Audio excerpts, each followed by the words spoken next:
Hi friends, welcome to Top 7 Tamil. இந்த வீடியோல வந்து 12th ஸ்டாண்டர்ட் தமிழ் புக்ல 4வது இயல்ல இருக்க பாடத்துல லைன் பை லைன் क्वेश्चन தான் பார்க்க போறோம். இதுவரையும் பாத்தீங்கன்னா 3 இயல்களுக்குரிய லைன் பை லைன் क्वेश्चंस வந்து நம்ம முடிச்சாச்சு. நீங்க இனி அந்த வீடியோஸ் பார்க்கலனா அந்த வீடியோஸ்க்குரிய லிங்க் கீழ டிஸ்கிரிப்ஷன் பாக்ஸ்ல இருக்கு, ஓபன் பண்ணி பாத்துக்கங்க. இன்னைக்கு 4வது இயல்ல என்னென்ன பாடங்கள் வந்து இருக்கோ அந்த பாட தலைப்பு அது கீழ வந்து அதுல இருக்க क्वेश्चंस தான் வந்து நம்ம பார்க்க போறோம். சோ லாஸ்ட் வரையுமே வந்து வீடியோவை ஸ்கிப் பண்ணாம ஃபுல்லா பாருங்க. क्वेश्चंस பார்க்கலாம். ஃபர்ஸ்ட் பாடம் என்னன்னு பார்த்தீங்கன்னா பண்டைய காலத்து பள்ளிக்கூடங்கள். ஃபர்ஸ்ட் பாயிண்ட், நம்முடைய நாட்டில் மிக பழமையான காலத்தில் எது வந்து பள்ளிக்கூடமாக இருந்தது? ஆன்சர் பார்த்தீங்கன்னா உபாத்தியாயருடைய வீடு தான் வந்து பள்ளிக்கூடமாக இருந்தது. உபாத்தியாயர். ரெண்டாவது பாயிண்ட், உபாத்தியாயருடைய வீடு எவ்வாறு அழைக்கப்பட்டது?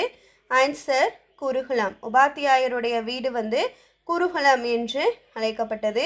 கணக்காயர் என்பது என்னன்னா உபாத்தியாயருக்கு பெயர். உபாத்தியாயர் வந்து எவ்வாறு அழைக்கப்பட்டார், எந்த பெயரால அப்படின்னா கணக்காயர்.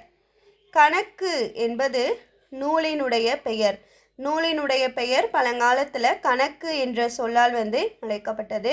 மில்டனின் சுவர்க்க நீர்க்கத்தை தமிழில் மொழிபெயர்த்தவரும் உயிரின மருத்துவரும் யார்? Answer Vellakkalpa Subramaniyanar. Sixth point, Tirunelveli தெற்கு தெரு கணபதியார் திண்ணை பள்ளிக்கூடத்தில் 4 வருடம் படித்தவர் வந்து வெள்ளக்கால் பா சுப்பிரமணியனார்.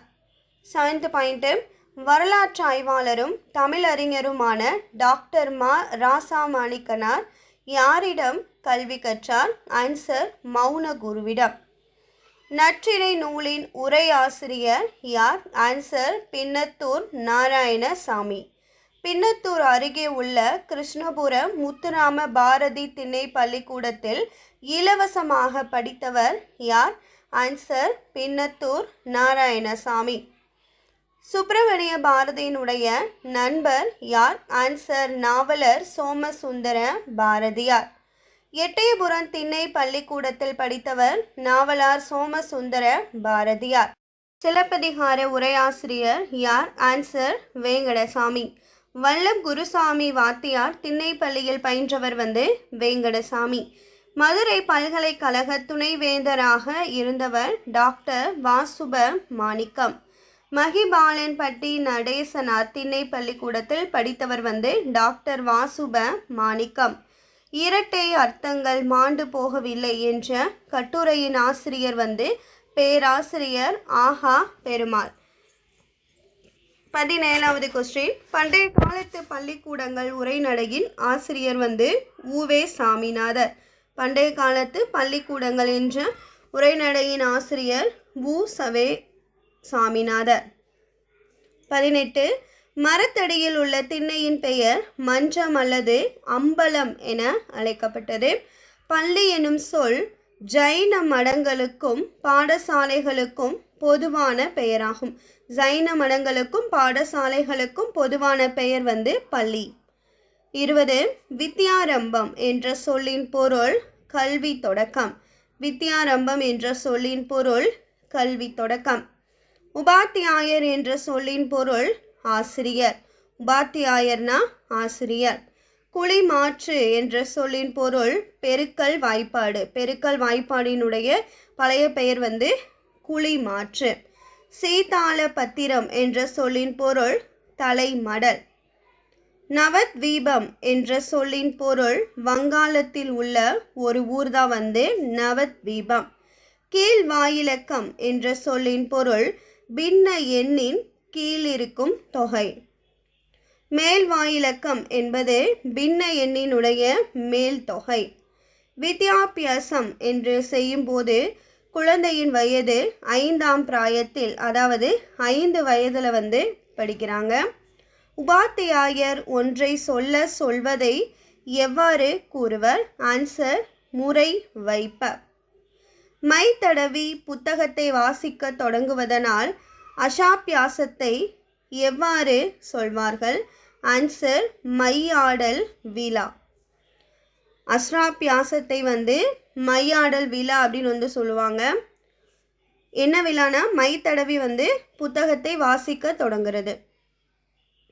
30வது பாயிண்ட், ஐயான் டெய்தி மையாடி அறிந்தார் கலைகள் என்பது எந்த நூலில் வந்து இடம்பெற்றிருக்குன்னா சிந்தாமணி. இந்த மையாடல் வந்து செஞ்சாங்க அப்படின்ற கருத்து தான் வந்து இதில் இடம்பெற்றிருக்கும் நூல் சிந்தாமணி. மஞ்சள் குளிப்பாட்டி மையிட்டு முப்பாலும் மிஞ்ச புகட்ட மிக வளர்த்தாய் என்று கூறும் நூல் தமிழ் வீடு தூது. பிள்ளைகள் வந்து முதல்ல எதில் எழுதுவாங்க அப்படின்னா மணலில் வந்து எழுதினர்.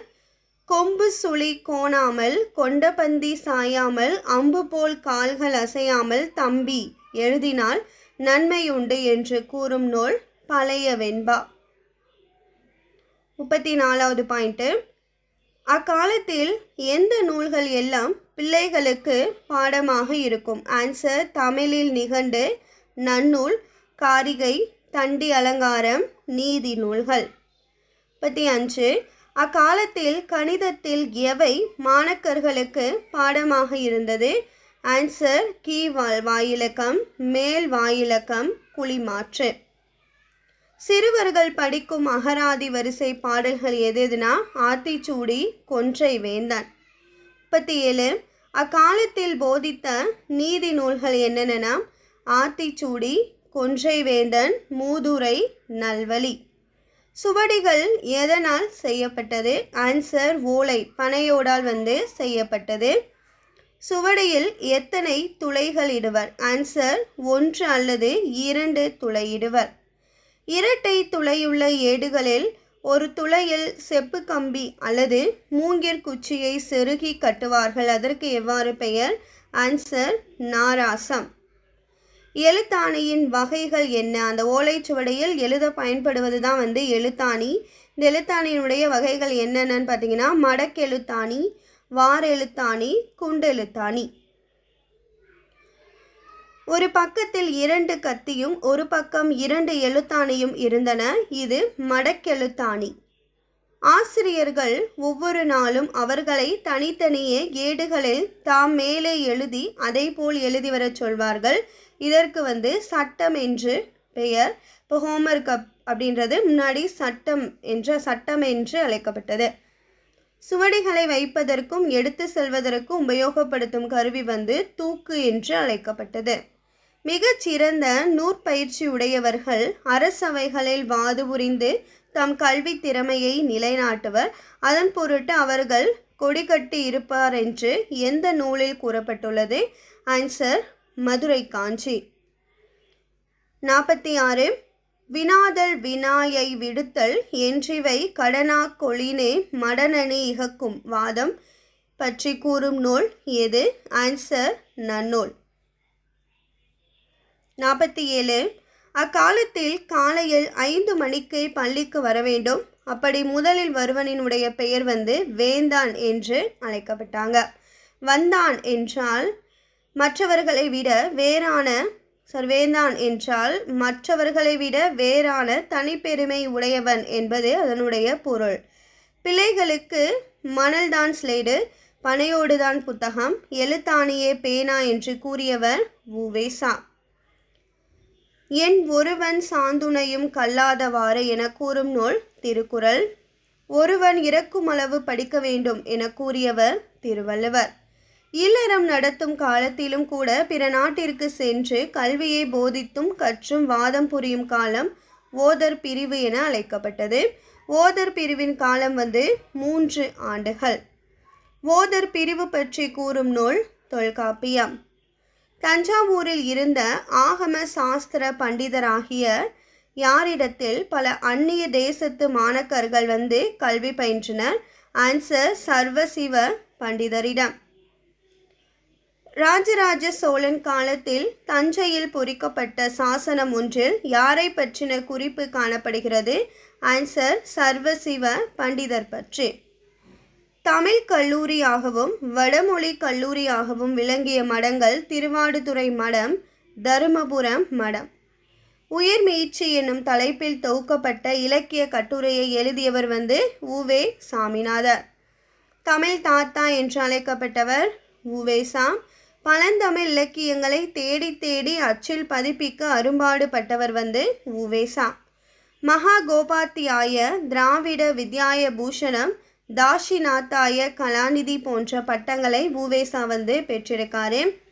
கும்பகோண அரசு கலைக்கல்லூரியிலும் கும்பகோண அரசு கலைக்கல்லூரி, சென்னை மாநில கல்லூரி தமிழ் ஆசிரியராக வந்து உவேசா பணியாற்றியிருக்காரு. 63 1932 சென்னை பல்கலைக்கழகத்தினால் டாக்டர் பட்டம் பெற்ற பெருமைக்குரியவர் வந்து உவேசா. சென்னை மாநில கல்லூரியில் வங்கக்கடலை நோக்கி நிற்கும் வண்ணம் யாருடைய சிலை வந்து நிறுவப்பட்டிருக்கு?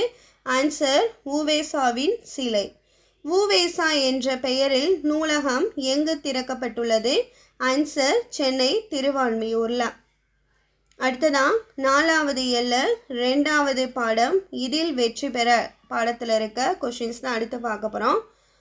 66வது கொஸ்டின். மக்கள் பேசும் எளிய சொற்கள் தொடர்களாக அமைவது உரைநடை என அழைக்கப்படுது.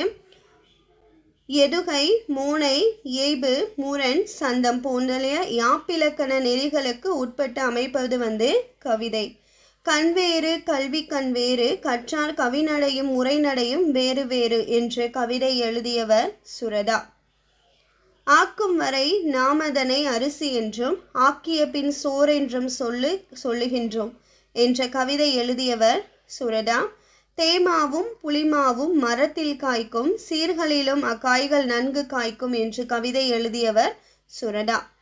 எருவினிலே பயிர் விளையும், சிறந்த கேள்வி எழுப்புவதால் ஆராய்ச்சியும் விளையும் என்று கவிதை எழுதியவர் சுரதா.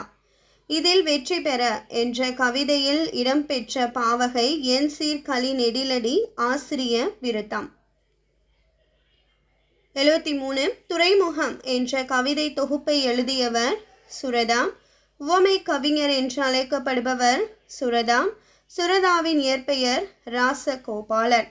ராசகோபாலன் என்ற பெயரை சுப்புரத்தினதாசர் என்று யார் மீது கொண்ட பற்றின் காரணமாக மாற்றிக்கொண்டார்? ஆன்சர் பாரதிதாசனிடம்.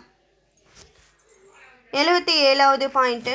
சுப்புரத்தினதாசன் என்ற பெயரினுடைய சுருக்கமே வந்து சுரதா என அழைக்கப்படுது. முழுக்க கவிதைகளையே கொண்ட காவியம் என்ற இதழை நடத்தியவர் சுரதா. இலக்கியம், விண்மீன், ஊர்வலம் போன்ற இலக்கிய ஏடுகளை நடத்தியவர் சுரதா. தேன்மலை, துறைமுகம், மங்கையர்க்கரசி, அமுதும் தேனும் உள்ளிட்ட பல நூல்களை எழுதியவர் சுரதா. தமிழக அரசினுடைய கலைமாமணி விருது, பாரதிதாசன் விருது போன்ற விருதுகளை வாங்கியவர் சுரதா. தஞ்சை பல்கலைக்கழகத்தில் ராஜராஜன் விருது வந்து சுரதாவுக்கு வழங்கப்பட்டிருக்கு, தஞ்சை பல்கலைக்கழகத்தில். அடுத்ததான் 4வது எல்ல 3வது பாடம். இடையீடு கொஷின்ஸ் பார்க்கலாம். இடையீடு என்ற கவிதையை இயற்றியவர் சி மணி. சி மணியினுடைய இயற்பெயர் என்னன்னு சொல்லி பார்த்தீங்கன்னா சி பழனிசாமி. இதுவரை என்ற தொகுப்பை எழுதியவர் சி மணி. சி மணியின் கவிதை எதை கொண்டு அமைந்துள்ளது? ஆன்சர் குறியீடுகளை கொண்டு. ஸோ குறியீடுகளை கொண்டு அமையும் கவிதை யாருடையது? ஆன்சர் சி மணி. எந்த ஆண்டு முதல் சி மணியின் கவிதை எழுத்து இதழில் வந்து வெளிவந்தது? ஆன்சர் 1959ஆம் ஆண்டிலிருந்து. நடை என்னும் சிற்றிதழையும் சி மணி வந்து நடத்தியிருக்காரு. சி மணியின் இலக்கணம் பற்றிய நூல் யாப்பும் கவிதையும். சி மணியினுடைய புகழ்பெற்ற கவிதை தொகுப்புகள் எவைனா வரும் போகும் ஒளிச்சேர்க்கை. தாவோ தேஜிங் என்னும் சீன மெயில் நூலை தமிழில் மொழிபெயர்த்தவர் சி மணி. இருத்தலின் வெறுமையை சிரிப்பும் கசப்புமாக சொன்னவர் சி மணி. விளக்கு விருது, தஞ்சை தமிழ் பல்கலைக்கழக விருது, ஆசான் கவிதை விருது, கவிஞர் சிற்பி விருது போன்ற விருதுகளை பெற்றவர் சி மணி. 94 வே மாலி செல்வம் போன்ற புனைப்பெயர்களில் கவிதை எழுதியவர் வந்து சி மணி. அடுத்ததான் இயல் 4ல் 4வது டாபிக் புறநானூறு. 95வது கொஸ்டின். ஒருவருடைய புகழ், வலிமை, கொடை, அருள் போன்ற நல்லியல்புகளை சிறப்பித்து கூறுவது வந்து பாடான் திணை. பரிசில் துறை என்பது பரிசு வேண்டி வாயிலில் வந்து நிற்பது. வாயிலேலே என்பதன் பொருள் வாயில் காப்போனே. வள்ளியோர் என்பதன் பொருள் வள்ளல்கள். வயங்கு மொழி என்பதன் பொருள் விளங்கும் சொற்கள். வித்தி என்பதன் பொருள் விதைத்து. உள்ளியது என்பதன் பொருள் நினைத்தது. உரன் என்பதன் பொருள் வலிமை. கலன் என்பதன் பொருள் யாழ். கலப்பை என்பதன் பொருள் கருவிகளை வைக்கும் பை. மழு என்பதன் பொருள் கோடரி. அடுத்ததான் இலக்கண குறிப்பு. வயங்கு மொழி என்பது வினைத்தொகை. அடையா என்பது ஈறுகெட்ட எதிர்மறை பெயரெச்சம். அறிவும் புகழும் எண்ணுமை. சிறார் என்பது இசை நிறை அளப்படை. 107வது பாயிண்ட் பார்க்கலாம். ஔவையாருக்கு யார் பரிசில் தராமல் காலம் தாழ்த்தினார்? ஆன்சர் அதியமான் நெடுமான் அஞ்சி. புறநானூறின் வேறு பெயர்கள் புறம் மற்றும் புறப்பாட்டு. தமிழரின் போர், வீரம், நாகரிகம், பண்பாடு, நெறிப்பட்ட வாழ்க்கை முதலியவற்றை விளக்கமாக எடுத்துரைக்கும் நூல் புறநானூறு. அதியமானிடம் நட்பு பாராட்டி அவருக்காக தூது சென்றவர் ஔவையார். 111.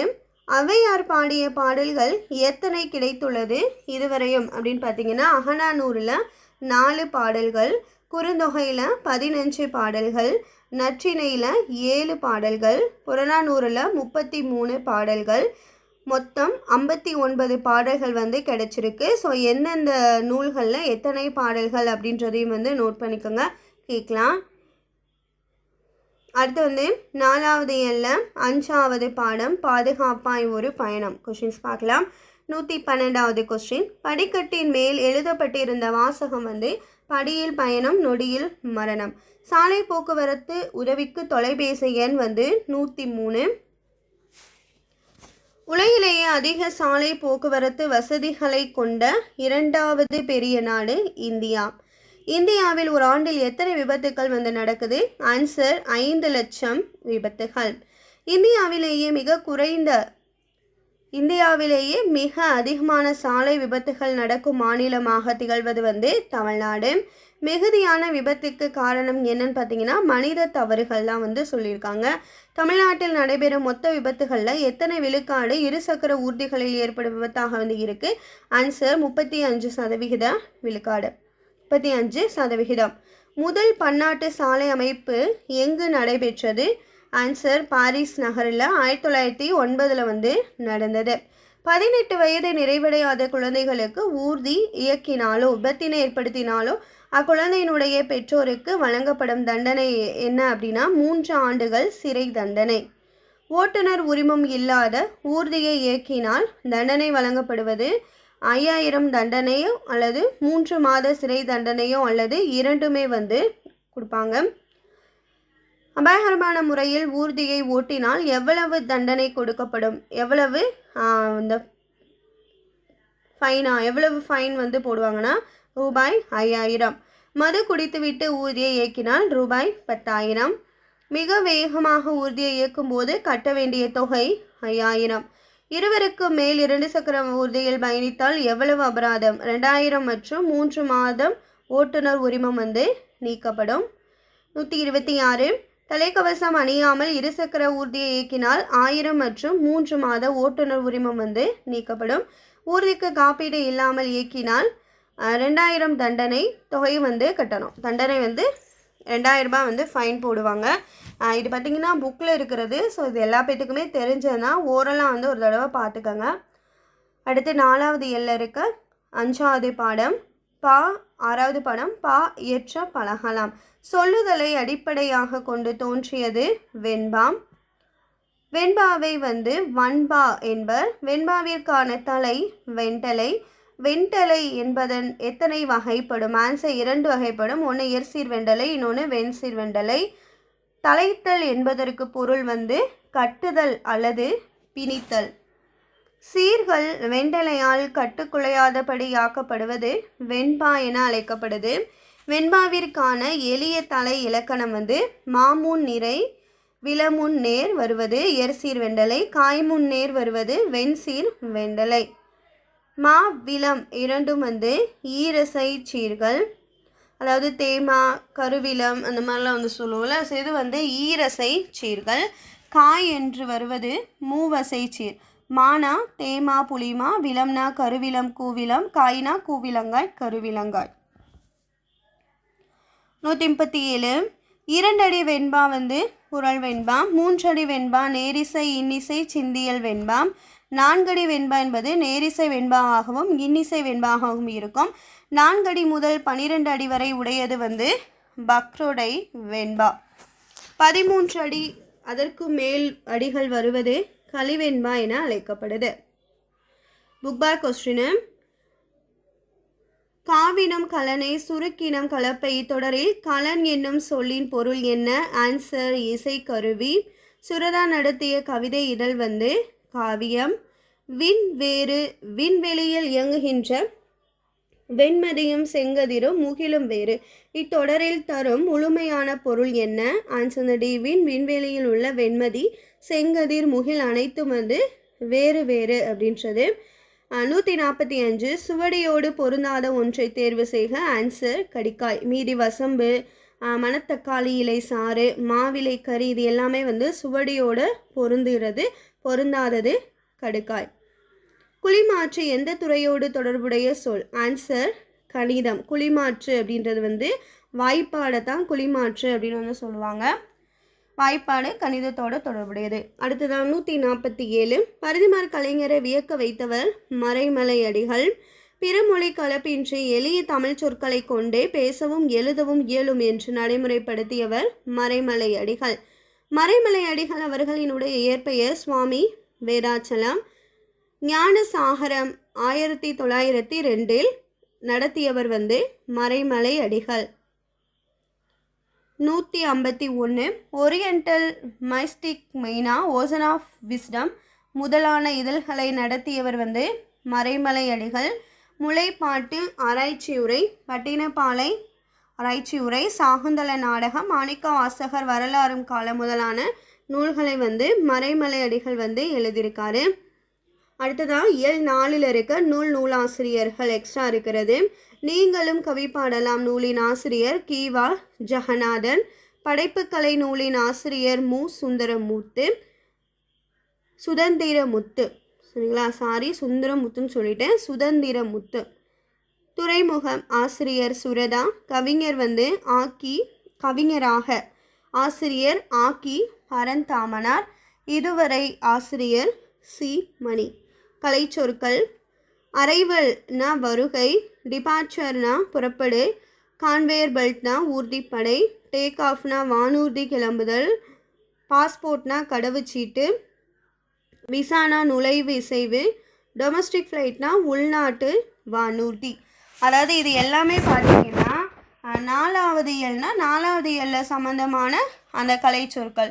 இப்போ 3வது இயலில் வந்து நம்ம எந்த டாபிக் வந்து காமனாக பார்க்குறோமோ அதுக்குரிய கலைச்சொற்கள் தான் வந்து கொடுத்துருப்பாங்க. இது வந்து டவுட் கேட்டிருந்தீங்க, அதனால் வந்து சொல்கிறேன்.